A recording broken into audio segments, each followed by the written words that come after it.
हरिः ओम्। श्रीमद् वाल्मीकि रामायणे युद्धकांडे 79तमः सर्गः।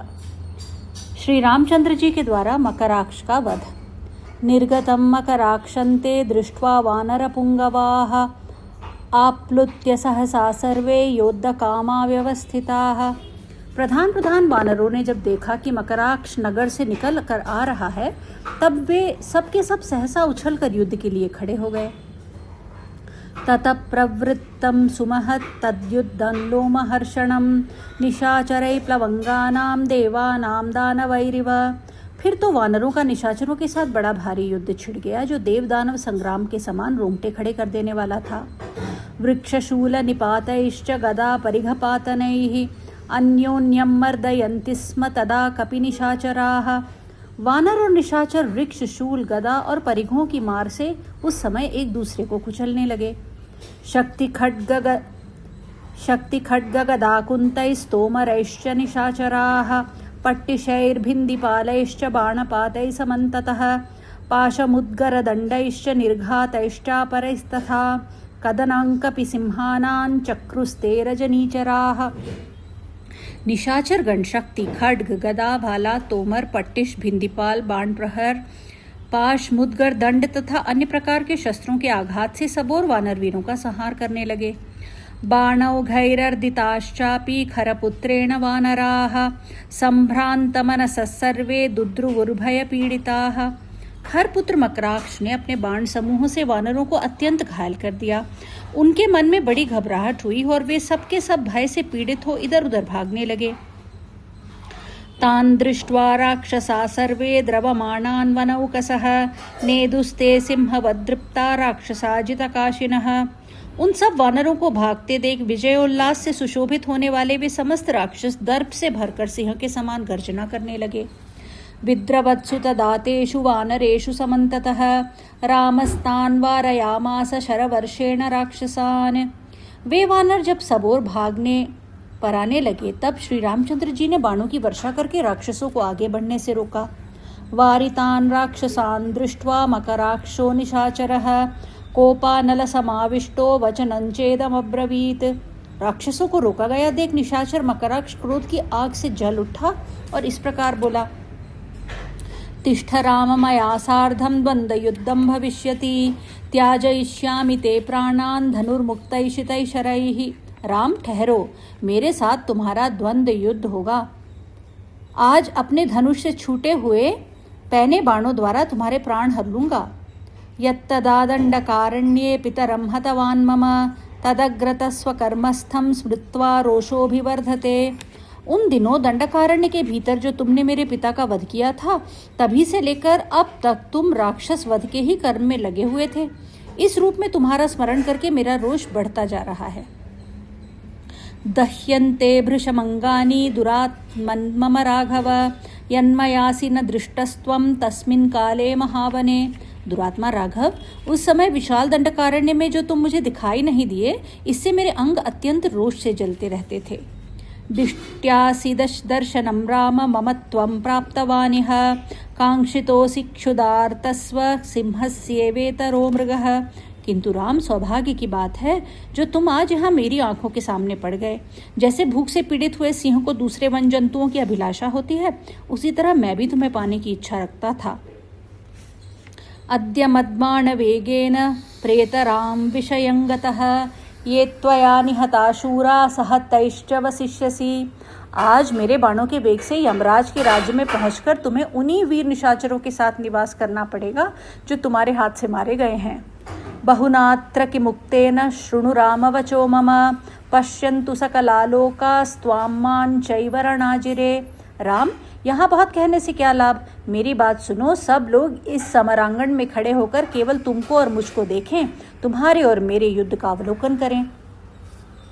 अस्त्रैर्वा गदया वापि बाहुभ्यां वा रणाजिरे अभ्यस्तयेन वा राम वर्ततान्तेन वा मृधम। राम, तुम्हें रणभूमि में अस्त्रों से, गदा से अथवा दोनों भुजाओं से जिससे भी अभ्यास हो, उसी के द्वारा आज तुम्हारे साथ मेरा युद्ध हो। मकराक्षवच श्रुत्वा रामो दशरथात्मजः अब्रवीत् प्रहसन् वाक्यमुत्तरोत्तरवादिनं मकराक्ष की यह बात सुनकर दशरथ नंदन भगवान श्री राम जोर जोर से हंसने लगे और उत्तरोत्तर बातें बनाने वाले उस राक्षस से बोले, कत्थसे किं वृथा रक्षो बहून्यः सदृशानि ते न रणे शक्यते जेतुं विना युद्धेन वाग्लवात्। निशाचर क्यों व्यर्थ डींग हाँकता है? तेरे मुंह से बहुत सी ऐसी बातें निकल रही हैं जो वीर पुरुषों के योग्य नहीं है। संग्राम में युद्ध किए बिना कोरी बकवास बल के बल से विजय नहीं प्राप्त हो सकती। 14 सहस्राणि रक्षसां त्वत्पिताचयः त्रिशिरादूषणश्चापि दण्डके निहतो मया स्वाशिताश्चापि मांसेन गृध्रं गोमायुवायसा भविष्यन्त्यद्यत्वै पापतीक्ष्णतुण्डनखाङ्कुशाः। पापी राक्षस, यह ठीक है कि दंडकारण्य में 14,000 राक्षसों के साथ तेरे पिता खर का, त्रिशिरा का और दूषण का भी मैंने वध किया था। उस समय तीखी चोंच और अंकुश के समान पंजे वाले बहुत से गीदों, गीदड़ों तथा कौओं को भी उनके मांस से अच्छी तरह तृप्त किया था, और अब आज वे तेरे मांस से भरपेट भोजन पाएंगे। राघवेणैव मुक्तस्तु मकराक्षो महाबलः बाणौघानमुचत्तस्मै राघवाय रणाजिरे।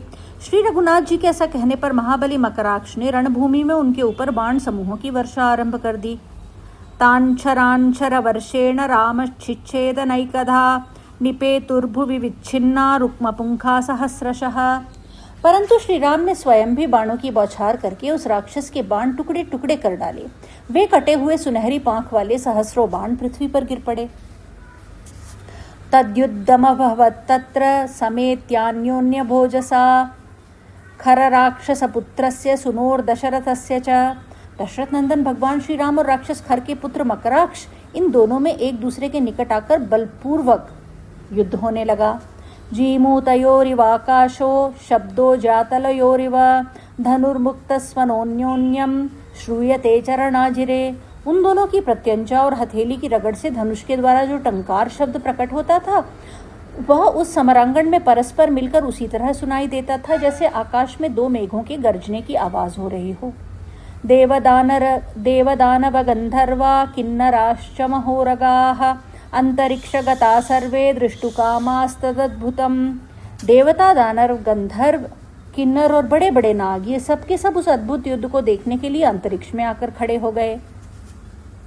विद्यमन्योन्य गात्रेषु द्विगुणं वर्धते बलम् कृत प्रतिकृतान्योन्यम कुरुतां तौरणाजिरे। दोनों के शरीर बाणों से बिंध गए थे, फिर भी उनका बल दुगुना बढ़ता जा रहा था। वे दोनों संग्राम भूमि में एक दूसरे के अस्त्रों को काटते हुए लड़ रहे थे। राम मुक्तांस्तु बाणौघान राक्षसत्वच्छिनद्रणे रक्षो मुक्तांस्तु रामो वै नैकदा प्राच्छिनच्छरैः। श्री रामचंद्र जी के छोड़े हुए बाण समूहों को वह राक्षस रणभूमि में काट डालता था, और राक्षस के चलाए हुए सहायकों को श्री रामचंद्र जी अपने बाणों द्वारा टूक टूक कर डालते थे। बाणौघवितता सर्वा दिशश्च प्रदिशस्तथा संच्छन्ना वसुधा चैव समन्तान्न प्रकाशते। संपूर्ण दिशा और दिशाएं बाण समूहों से आच्छादित हो गई थी तथा सारी पृथ्वी ढक गई थी। चारों ओर कुछ भी दिखाई नहीं देता था। ततः क्रुद्धो महाबाहुर्धनुश्चिच्छेद संयुगे अष्टाभिरथ नाराचै सूतम विव्याध राघवः। तदनंतर महाबाहु श्री रामचंद्र जी ने क्रोध में भरकर उस राक्षस के धनुष को युद्ध भूमि में काट दिया और 8 नाराचों द्वारा उसके सारथी को भी पीट दिया। भित्वा रथम शरैरामो हत्वा अश्वान पातयत् विरथो वसुधास्थस्य मखराक्षो निशाचरः। फिर अनेक बाणों से रथ को छिन्न भिन्न करके श्री राम ने घोड़ों को भी मार गिराया। रथहीन हो जाने पर निशाचर मकराक्ष भूमि पर खड़ा हो गया। तत्तिष्ठद्वसुधां रक्षशूलं जग्राह पाणिना त्रासनं सर्वभूतानां युगान्ताग्निसमप्रभम्। पृथ्वी पर खड़े हुए उस राक्षस ने शूल हाथ में लिया जो प्रलय काल की अग्नि के समान दीप्तिमान तथा समस्त प्राणियों को भयभीत करने वाला था। दुरवापम महच्छूलं रुद्रदत्तं भयंकरं जाज्वल्यमानमाकाशे संहारास्त्रमिवापरम। वह परम दुर्लभ और महान शूल भगवान शंकर का दिया हुआ था जो बहुत ही भयंकर था।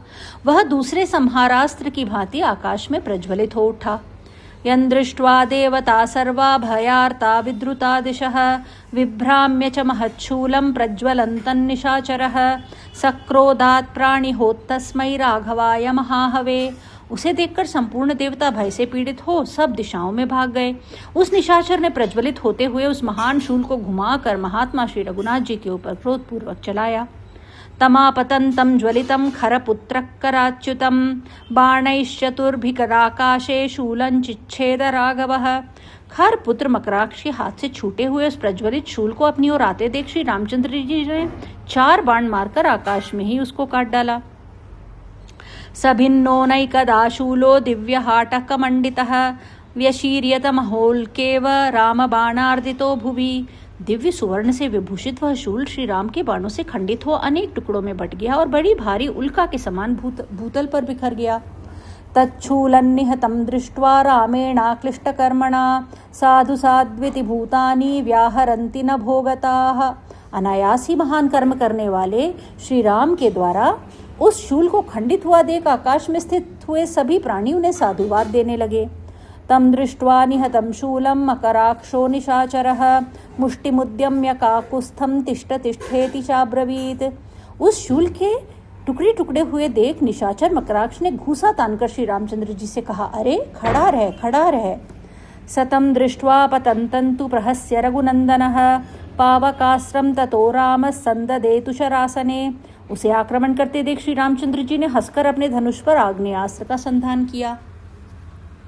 तेनास्त्रेण हतं रक्षक काकुत्स्थेन तदारणे संचिन्न हृदयं तत्र पपात च ममार च। और उस अस्त्र के द्वारा उन्होंने रणभूमि में तत्काल उस राक्षस पर प्रहार किया। बाण के आघात से राक्षस का हृदय विदीर्ण हो गया, अतः वह गिरा और मर गया। दृष्ट्वा ते राक्षसा सर्वे मकराक्षस्य पातनं लंकामेव प्रधावन्त रामबाणभयार्दिताः। मकराक्ष का धराशायी होना देख वे सब राक्षस श्री रामचंद्र जी के बाणों के भय से व्याकुल हो लंका में ही भाग गए। दशरथ नृपसूनु बाण वेगै रजनिचरम नियतम खरात्मजम तम प्रदद्रशुरथ देवता प्रहृष्टा गिरिभव वज्रहतं यथा विकीर्णम।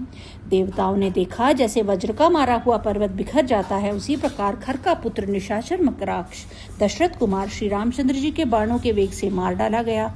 इससे उन्हें बड़ी प्रसन्नता हुई। इत्यार्षे श्रीमद् रामायणे वाल्मीकि आदि काव्ये युद्धकांडे 79तमः सर्गः।